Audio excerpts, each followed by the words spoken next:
Well, the people are so deceived about, because they read the Bible in the flesh, so they think the Israel or Israelites is relevant today, and they're not, because Jesus says it's no longer about the flesh, but the spirit, and he fulfilled the law of the Old Testament. So those that come through him to God is the new Israel, and it has nothing to do with the flesh or those of the past per se, but it has to do with faith and those that regard God through Christ Jesus. You see what I'm saying? So, Jesus already have taken captivity captive.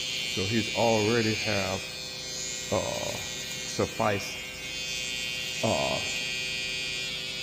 the old Israel or the generation of that time. So what they're talking about of land and of God, there's nothing sacred on the planet. Right. So what they're talking about over there, you're not protecting anything. It's each man got to come to Christ now. It has nothing to do with a clan. It has nothing to do with a chosen people anymore. It has to do with those that regard God and choosing God. You see what I'm saying? Mm-hmm. And so that's what that is. And so God has already made that rock, which is love, that he's building his church upon. So they are confused with the flesh versus the spirit. They're trying to create their own word. They're kind of trying to create their own truth, and they're trying to do it through feelings and emotions, and they're trying to do it through war. When God said Jesus is the last sacrificial lamb. So what significance of war right now outside of greed and control? You know what I mean? So that's all that is, and fear.